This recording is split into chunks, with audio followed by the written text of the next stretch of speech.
Hello everyone, welcome to Microsoft Excel professionals. আমি Abtah ইবতেসাম and আজকে আমরা শিখব কাউন্ট ফাংশনস। আমাদের সামনে আমরা কোম্পানি XYZ এর কিছু অর্ডার সিরিয়ালের নামগুলো তিনভাবে সাজানো দেখতে পাচ্ছি। প্রথম কলামের সিরিয়ালগুলো নিউমেরিক আকারে লিস্টেড, এর মানে প্রথম কলামে সেলগুলোতে নাম্বারস ছাড়া আর কোনো ক্যারেক্টার্স নেই। কলাম বিতে আমাদের ডেটাগুলো সাজানো আছে অ্যালফা নিউমেরিক ক্যারেক্টার্স ইউজ করে। অ্যালফা নিউমেরিক মানে হচ্ছে যখন নাম্বার বা নিউমেরিক ক্যারেক্টার্সের সাথে আরও ডিফারেন্ট টাইপের ক্যারেক্টার্স লাইক অ্যালফাবেট বা হ্যাশট্যাগ এক্সেট্রা ইউজ করে যখন ডেটা গঠিত হয়। আর ফাইনালি কলাম সিতে ঠিক কলাম বি এর মতো কিছু অ্যালফা নিউমেরিক সিরিয়ালস দেখতে পাচ্ছি, তবে এই সিরিয়ালগুলোর মাঝে মাঝে কিছু ফাঁকা জায়গা রয়ে গিয়েছে। হেন্স এখন যদি কোম্পানি XYZ এর ম্যানেজার আমাদের জিজ্ঞেস করেন যে কয়টা অর্ডার কোম্পানিটা প্রসেস করেছে, আমাদের ইউজ করতে হবে দ্য কাউন্ট ফাংশন, বিকজ ফাংশনটার নাম কিন্তু খুবই সেলফ এক্সপ্লেনেটরি। আমরা আজকে এই তিনটে সিচুয়েশনকে অ্যাপ্রোচ করব তিনটা ডিফারেন্ট ওয়েতে।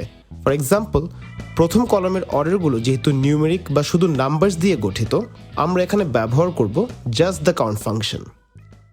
তো সেল A2 তে ক্লিক করে একটা ইকুয়ালস টু সাইন দিয়ে টাইপ করছি COUNT কাউন্ট।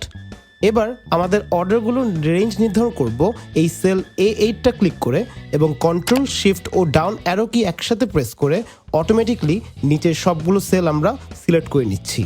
এবার ব্র্যাকেট ক্লোজ করে এন্টার দিলেই আমরা আমাদের অ্যান্সারটা পেয়ে যাব।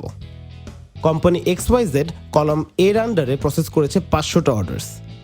এই ফাংশনটা ব্যবহার করার টাইমে আমাদের মাথায় রাখতে হবে যে কাউন্ট কখনো নিউমেরিক ক্যারেক্টার ছাড়া আর অন্য কোনো ক্যারেক্টার পড়তে পারে না। ফর এক্সাম্পল, আমি যদি প্রথম সেলটা প্রেস করে ভিতরের ডেটাগুলো মুছে দিই, আপনারা দেখবেন উপরে এখন লেখা 499। This is because count function blank স্পেসকে গণনায় কখনই ধরে না। সিমিলারলি আমি তার পরের সেলে যদি কিছু অ্যালফাবেট অ্যাড করে দিই, আপনারা দেখবেন উপরে এখন লেখা 498, কারণ আবারও count function alphanumeric data recognise করতে পারছে না। হেন্স আমাদের যদি কখনো অ্যালফা নিউমেরিক ডেটা সেট নিয়ে গণনা করতে হয়, আমরা ব্যবহার করব দ্য কাউন্ট এ ফাংশন। তো এই সেলে এবার প্রেস করে লিখে নিচ্ছি কাউন্ট এ।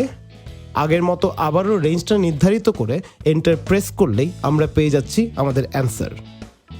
একটু খেয়াল করে দেখবেন, আমি যদি এবার কোনো সেলের ডেটা মুছে দিই, কাউন্ট এ আবারও ব্ল্যাঙ্ক স্পেসকে কাউন্ট করতে পারছে না অ্যান্ড উপরের নাম্বারটা কমে যাচ্ছে।